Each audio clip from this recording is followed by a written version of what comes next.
Assalamualaikum warahmatullahi wabarakatuh. Halo guys, ketemu lagi sama aku Rimsa Desela Putri. Nah, kali ini kita akan belajar tentang reproduksi dan embriologi pada hewan. Apa saja sih yang mau kita pelajari?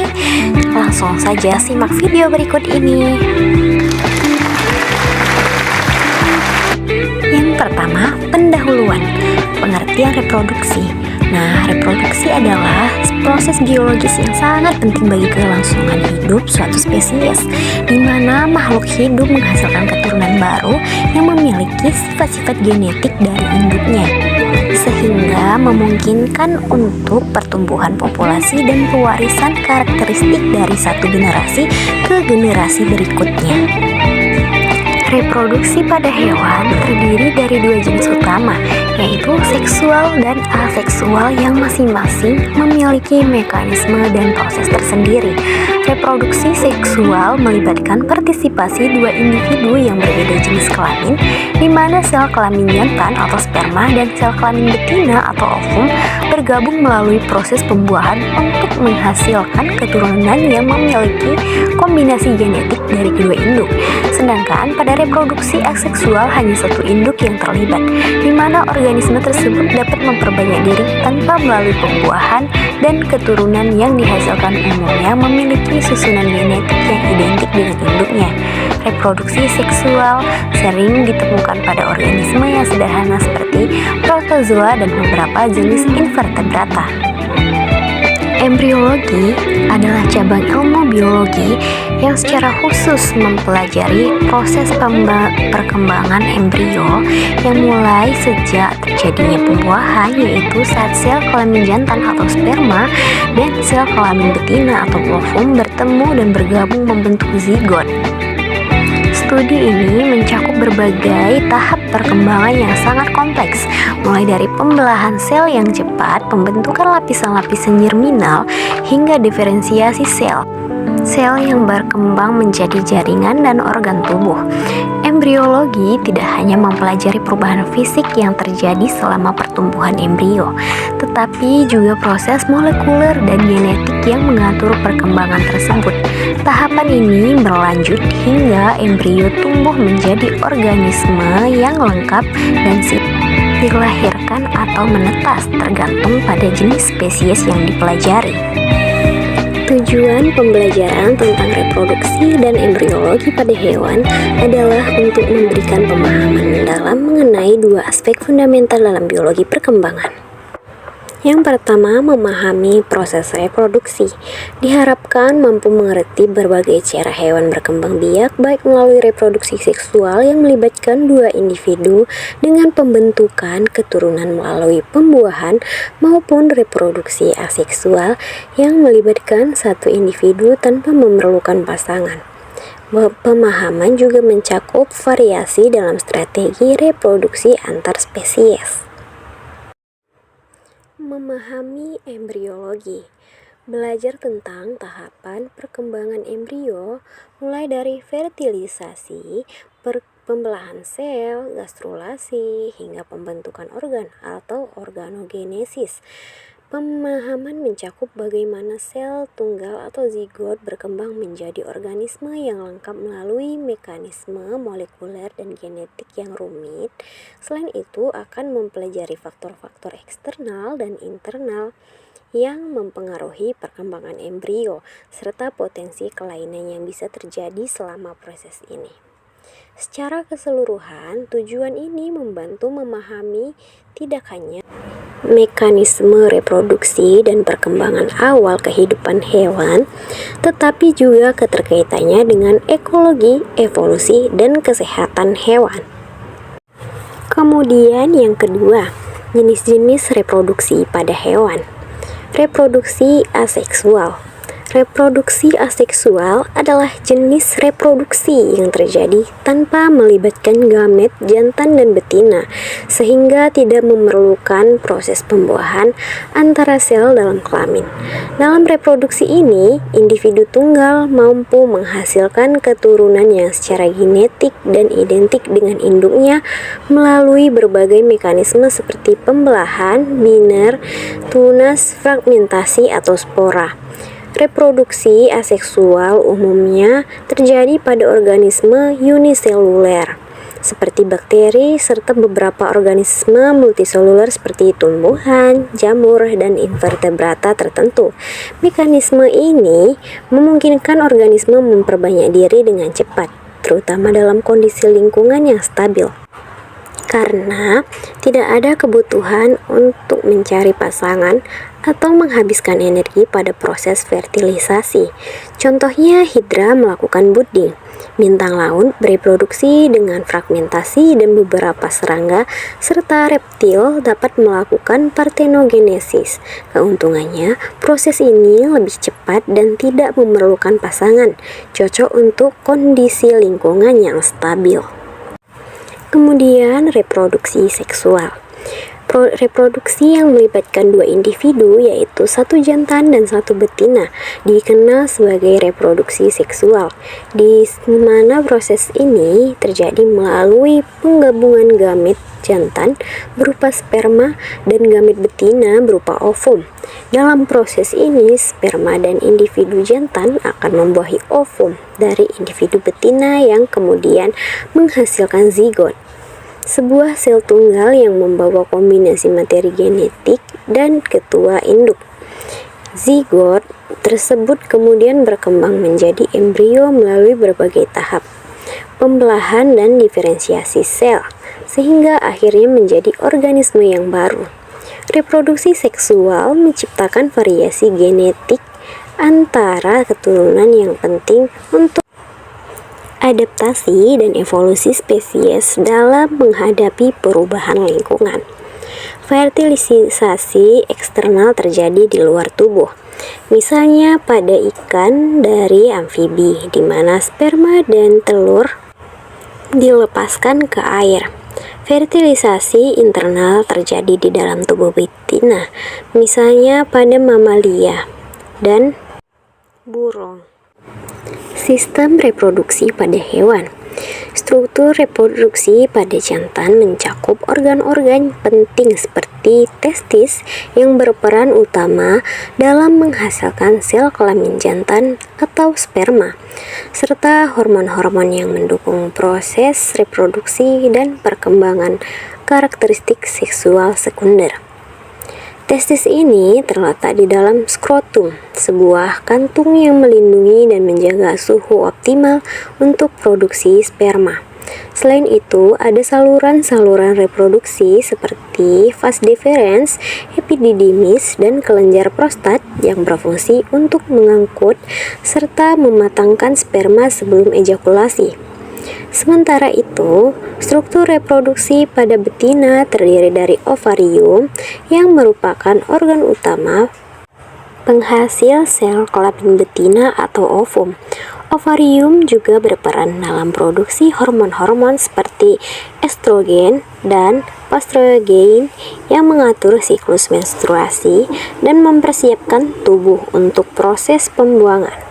Selain ovarium, terdapat tuba falopi yang berfungsi sebagai saluran tempat terjadinya pembuahan, uterus sebagai tempat perkembangannya embrio, serta vagina yang merupakan saluran kelahiran dan tempat masuknya sperma. Selama proses populasi, kedua sistem reproduksi ini bekerja secara terintegrasi dalam proses reproduksi seksual untuk menghasilkan keturunan. Contoh sistem reproduksi pada mamalia, burung, ikan, dan amfibi. Pengendalian hormonal memainkan peran yang sangat penting dalam proses reproduksi, karena hormon-hormon tersebut bertindak sebagai pengatur utama berbagai fungsi reproduksi, baik pada jantan maupun betina. Pada betina, hormon estrogen dan progesteron berperan krusial dalam mengatur siklus estrus yang merupakan siklus reproduksi yang menentukan waktu di mana betina siap untuk kawin dan dapat dibuahi. Estrogen bertanggung jawab atas perkembangan ciri-ciri seksual sekunder pada betina serta memicu fase awal dari siklus estrus seperti pematangan folikel di ovarium. Sementara itu, progesteron diproduksi setelah ovulasi dan berfungsi untuk mempersiapkan lapisan endothelium uterus agar siap menerima embrio jika terjadi pembuahan serta menjaga kehamilan pada tahap awal. Di sisi lain, pada jantan, hormon testosteron berperan sebagai pengontrol utama dalam produksi sperma, sebuah proses yang dikenal sebagai spermatogenesis. Testosteron diproduksi oleh sel-sel Leydig di dalam testis dan tidak hanya mendukung produksi sperma, tetapi juga bertanggung jawab atas perkembangan ciri-ciri seksual sekunder pada jantan, seperti pertumbuhan otot, suara yang lebih dalam, dan pertumbuhan rambut atau bulu. Hormon ini juga berperan penting dalam mempertahankan libido atau dorongan seksual pada jantan yang esensial untuk kebersihan reproduksi. Dengan demikian, pengendalian hormonal ini memastikan bahwa sistem reproduksi berfungsi secara optimal dan terkoordinasi untuk mendukung keberhasilan proses reproduksi, baik pada jantan maupun pada betina. 3. Fertilisasi dan pembentukan zigot. Fertilisasi adalah proses biologis yang sangat penting, di mana terjadi peleburan antara sel kelamin jantan, yaitu sperma, dan sel kelamin betina, yaitu ovum, yang pada akhirnya menghasilkan zigot. Proses ini dimulai ketika sperma bergerak menuju ovum, seringkali melalui saluran reproduksi betina dan kemudian menembus lapisan pelindung ovum. Setelah penetrasi, terjadi perubahan yang memastikan hanya satu sperma yang dapat memasuki ovum, sehingga menghindari terjadinya polispermi. Begitu sperma berhasil menyatu dengan ovum, materi genetik dari kedua sel tersebut bergabung, membentuk zigot yang merupakan sel tunggal dengan jumlah kromosom yang lengkap, setengah dari induk jantan dan setengah dari induk betina. Zigot ini kemudian akan memulai serangkaian pembelahan sel yang cepat, yang dikenal sebagai pembelahan mitosis, dan proses ini akan berlanjut hingga zigot berkembang menjadi embrio. Fertilisasi tidak hanya menandai awal kehidupan baru, tetapi juga menjadi titik awal dari proses perkembangan yang kompleks, di mana zigot akan menjalani berbagai tahap untuk akhirnya menjadi organisme yang sepenuhnya berkembang. Fertilisasi eksternal adalah proses di mana sperma dan ovum bertemu di luar tubuh hewan, yang seringkali terjadi dalam lingkungan akuatik, seperti di air, tawar, atau air laut. Dalam proses ini, individu jantan dan betina biasanya akan melepaskan gamet mereka secara bersamaan ke dalam air, di mana sperma berenang untuk mencari dan membuahi ovum.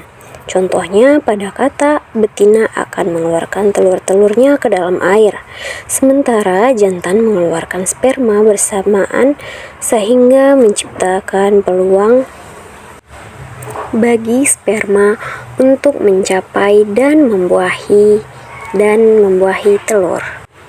Demikian pula pada ikan. Banyak spesies melakukan praktik serupa, di mana betina menyebarkan telur-telurnya di dalam perairan, dan jantan mengikuti dengan melepaskan sperma di sekitar telur. Fertilisasi eksternal memungkinkan banyak keturunan dihasilkan sekaligus, meskipun tingkat kelangsungan hidup keturunan yang dihasilkan biasanya rendah akibat predator atau kondisi lingkungan. Proses ini juga menciptakan variasi genetik di antara keturunan, yang penting untuk adaptasi dan kelangsungan hidup spesies dalam ekosistem mereka. Fertilisasi internal adalah proses di mana sperma bertemu dengan ovum di dalam tubuh betina yang berlangsung dalam sistem reproduksi betina setelah proses copulasi. Proses ini umumnya terjadi pada mamalia dan burung, di mana individu jantan akan mentransfer sperma ke dalam saluran reproduksi betina melalui berbagai mekanisme seperti penetrasi menggunakan alat kelamin atau inseminasi.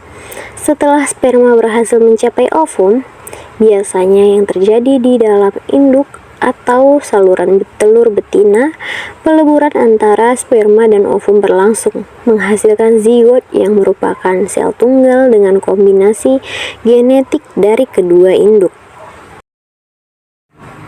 Fertilisasi internal memiliki keuntungan karena memberikan perlindungan yang lebih besar bagi zigot dan embrio yang berkembang, meningkatkan peluang kelangsungan hidup mereka. Pada mamalia, zigot yang terbentuk akan berkembang menjadi embrio dan tergantung pada spesiesnya, dapat berkembang di dalam rahim betina selama periode kehamilan. Di sisi lain, pada burung setelah fertilisasi, telur yang sudah dibuahi akan dilapisi dengan cangkang pelindung dan kemudian dikeluarkan dari tubuh betina untuk inkubasi hingga menetas. Proses ini memastikan bahwa keturunan memiliki peluang lebih baik untuk berkembang dan bertahan hidup dibandingkan dengan fertilisasi eksternal yang lebih rentan terhadap predator dan kondisi lingkungan yang tidak menguntungkan. Polispermi adalah mekanisme biologis yang sangat penting yang berfungsi untuk mencegah terjadinya pembuahan oleh lebih dari satu sperma pada ovum yang dapat menyebabkan kelainan genetik dan kematian embrio. Setelah satu sperma berhasil menembus membran pelindung ovum dan melakukan pembuahan, perubahan kimiawi terjadi pada ovum yang mengakibatkan penutupan saluran masuknya sperma lainnya. Proses ini mencakup depolarisasi membran sel dan pembentukan lapisan pelindung tambahan di sekitar ovum yang disebut zona pellucida. Dengan adanya mekanisme polispermi, ovum hanya dapat dibuahi oleh satu sperma, sehingga memastikan bahwa zigot yang membentuk memiliki jumlah kromosom yang tepat, yaitu setengah dari induk jantan dan setengah dari induk betina. Mekanisme ini sangat krusial dalam menjaga integritas genetik dan kesehatan keturunan, sehingga memungkinkan perkembangan embrio yang normal dan berkelanjutan. Tanpa polispermi, resiko terjadinya pembentukan zigot dengan jumlah kromosom yang tidak seimbang akan meningkat yang dapat berujung pada keguguran atau kelainan genetik pada organisme yang dihasilkan. Kemudian yang keempat, tahap-tahap perkembangan embrio.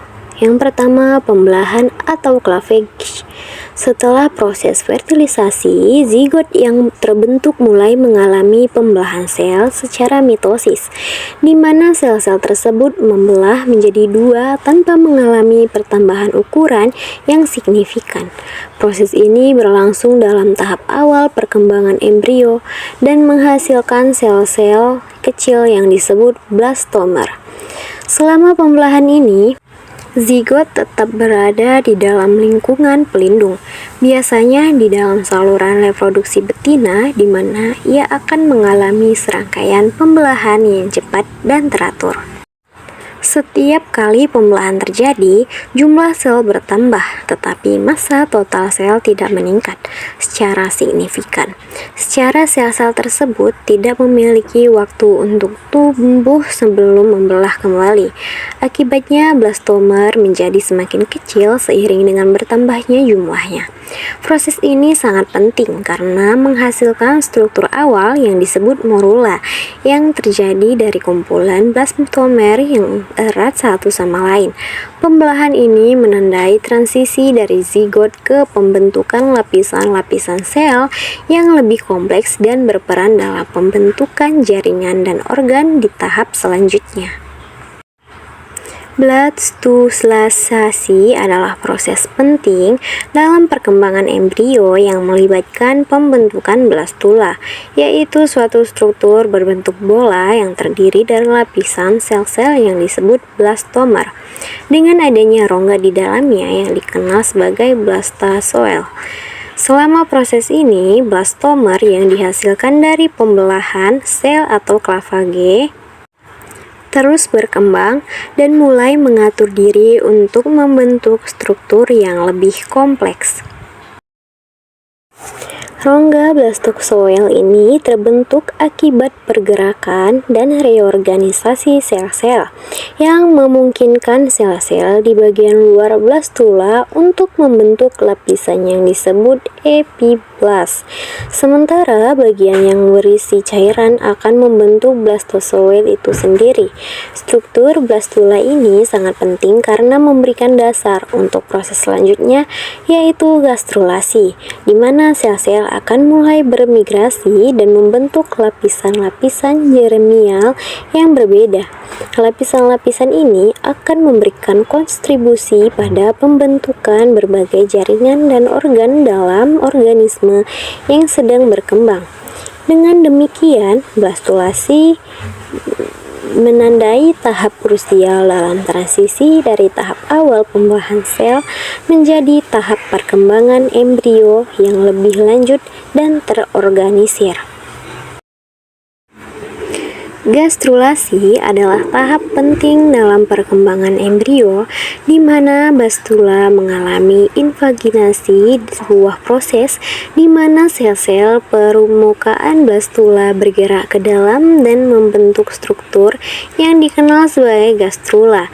Selama gastrulasi, sel-sel blastomer mengalami reorganisasi yang kompleks dan hasilnya adalah pembentukan 3 lapisan germinal yang berbeda, yaitu ektoderm, mesoderm, dan endoderm.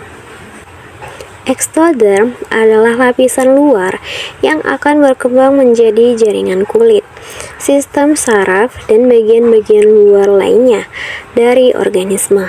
Mesoderm yang terbentuk di antara ektoderm dan endoderm akan memberikan kontribusi pada pembentukan otot, tulang, sistem peredaran darah, dan organ-organ internal lainnya.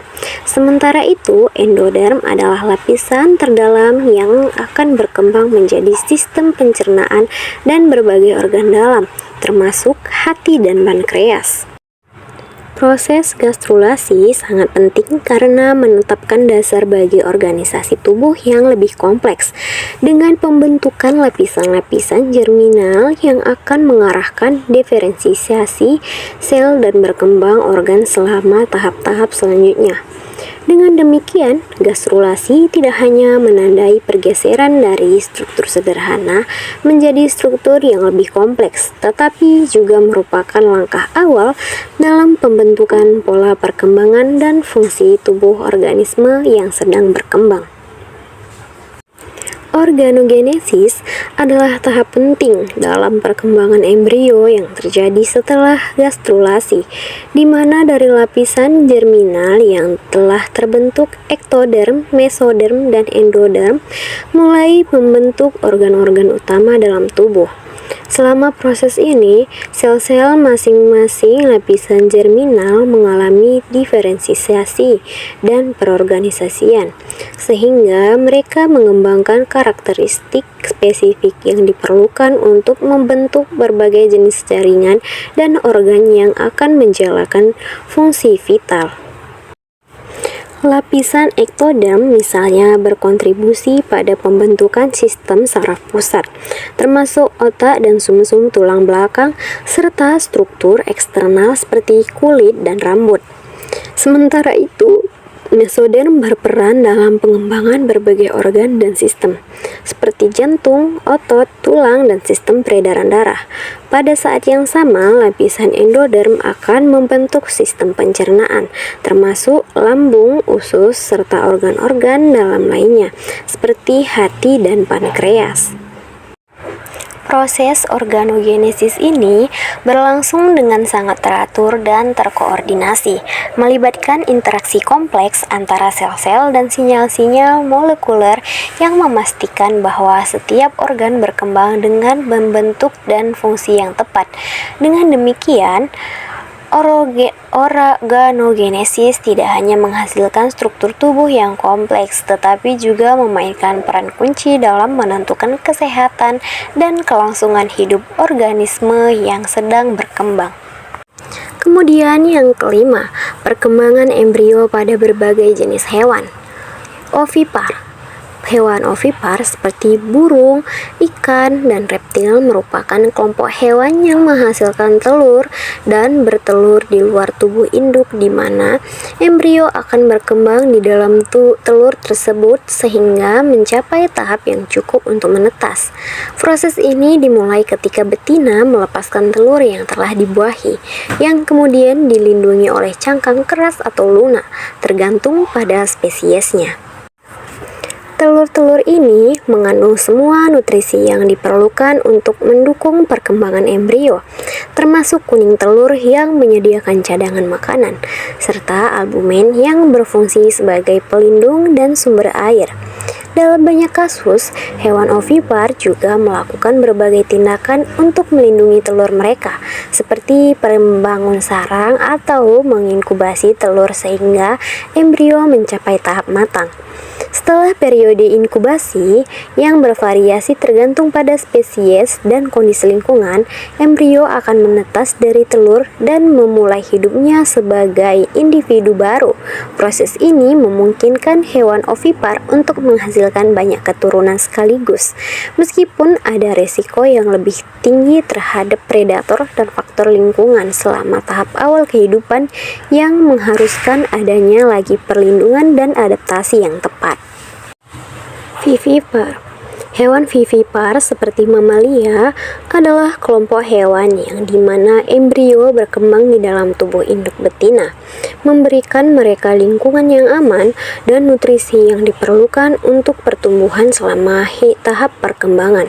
Proses ini dimulai setelah fertilisasi, ketika sel telur dibuahi oleh sperma dan zigot yang terbentuk kemudian menempel pada dinding rahim betina.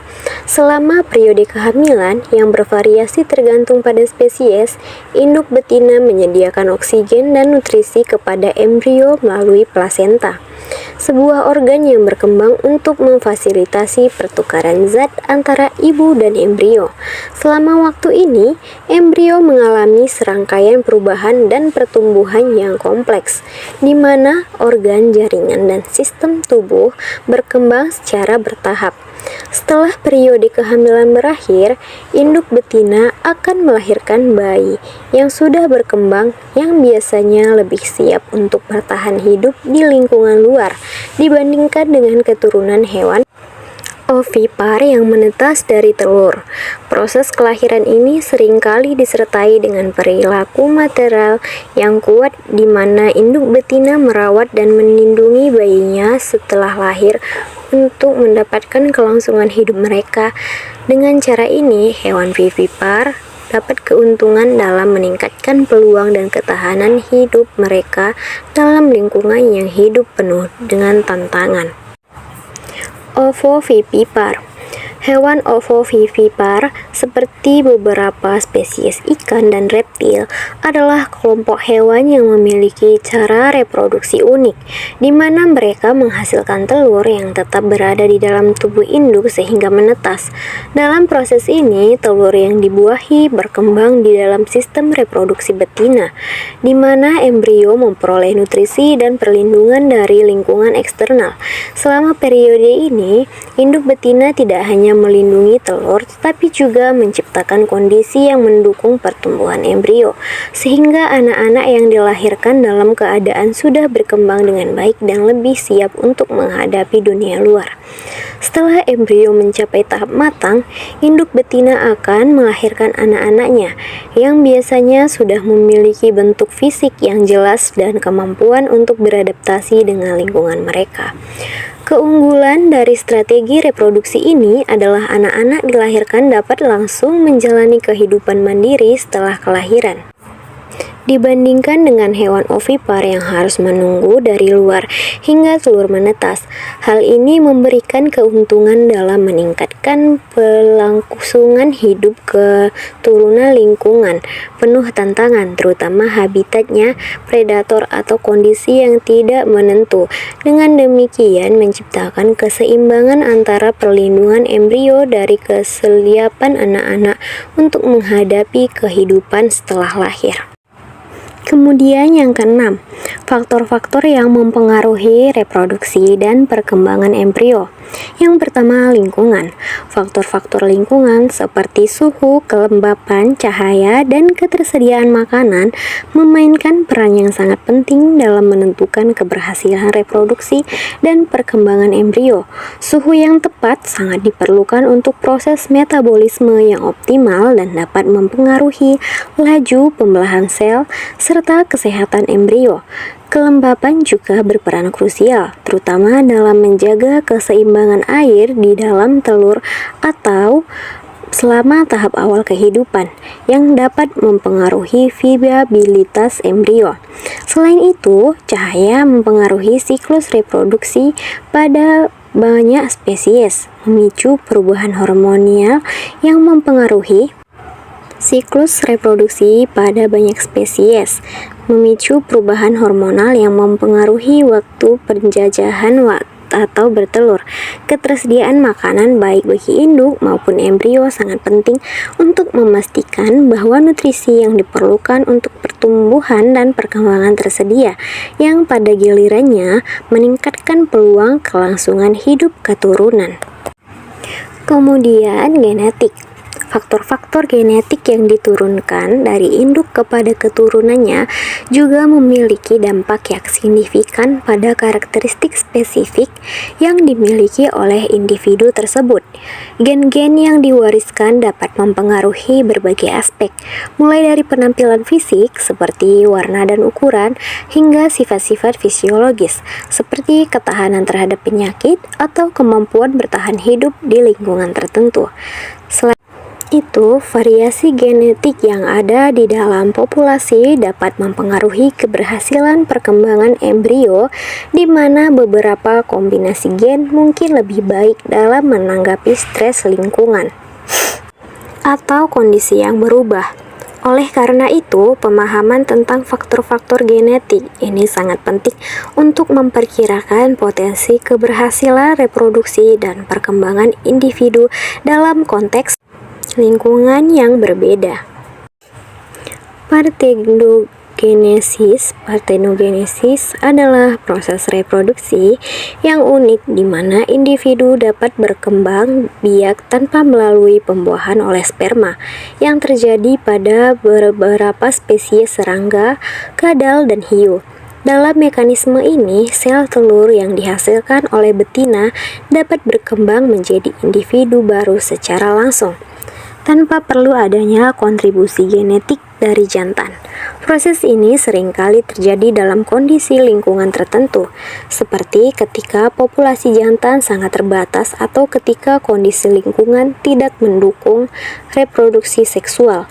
Hasil dari parthenogenesis adalah keturunan yang secara genetik identik dengan induknya, yang dapat memberikan keuntungan dalam situasi di mana kecepatan reproduksi dan kolonisasi penting untuk kelangsungan hidup spesies. Metamorfosis. Metamorfosis adalah proses perkembangan yang dramatis, di mana individu mengalami perubahan bentuk yang signifikan dari bentuk larva menjadi bentuk dewasa. Contohnya dapat dilihat pada katak yang mulai hidup sebagai telur, kemudian berubah menjadi larva atau berudu yang hidup di air, dan akhirnya berkembang menjadi katak dewasa yang dapat hidup di darat. Proses ini juga terlihat pada serangga seperti kupu-kupu yang dimulai dari telur lalu menjadi larva atau ulat, dan kemudian mengalami tahap kepompong sebelum muncul menjadi kupu-kupu dewasa yang cantik. Metamorfosis tidak hanya melibatkan perubahan fisik yang luar biasa, tapi juga perubahan dalam perilaku dan habitat, di mana larva yang seringkali memiliki kebutuhan makanan dan lingkungan yang berbeda dibandingkan dengan bentuk dewasa, memungkinkan spesies untuk memanfaatkan sumber daya yang berbeda pada setiap berbagai kehidupan. Reproduksi cloning alami. Reproduksi cloning alami adalah fenomena di mana beberapa hewan seperti bintang laut mampu melakukan reproduksi dengan cara menghasilkan individu baru yang secara genetik identik dengan induknya. Dalam proses ini, bintang laut dapat kehilangan sebagian dari tubuhnya yang kemudian dapat berkembang menjadi individu baru melalui mekanisme regenerasi. Proses ini tidak hanya memungkinkan bintang laut untuk memperbanyak diri secara efisien dalam kondisi tertentu, tetapi juga memberikan ketentuan dalam hal keberlangsungan hidup dan kolonisasi area baru. Reproduksi cloning alami juga mencerminkan kemampuan luar biasa dari beberapa spesies untuk beradaptasi, bertahan hidup dalam lingkungan yang memungkinkan kurang mendukung reproduksi seksual. Baiklah, yang terakhir, ke-8 penutup. Sebagai kesimpulan, berbagai mekanisme reproduksi yang dimiliki oleh hewan menunjukkan keanekaragaman dan kompleksitas proses kehidupan. Dari reproduksi seksual yang melibatkan gamet jantan dan betina, hingga proses unik seperti parthenogenesis dan reproduksi cloning alami. Setiap strategi memiliki keunggulan dan tantangan tersendiri dalam mendukung keberlangsungan spesies. Selain itu, faktor lingkungan genetik dan tahap perkembangan seperti metamorfosis dan organogenesis berkontribusi secara signifikan terhadap keberhasilan reproduksi dan perkembangan embrio. Memahami semua aspek ini tidak hanya memperkaya pengetahuan kita tentang biologi hewan, tetapi membantu dalam konservasi dan pengelolaan spesies, terutama di tahap perubahan lingkungan yang cepat. Dengan demikian, kajian terhadap mekanisme reproduksi dan perkembangan embrio akan terus menjadi fokus penting dalam penelitian biologi dan ekologi di masa mendatang. Oke, sekian penjelasan mengenai reproduksi dan embriologi hewan. Semoga teman-teman semua dapat mengerti apa yang saya sampaikan. Lebih dan kurangnya saya mohon maaf. Sekian. Wassalamualaikum warahmatullahi wabarakatuh. Thank you for watching. Bye-bye.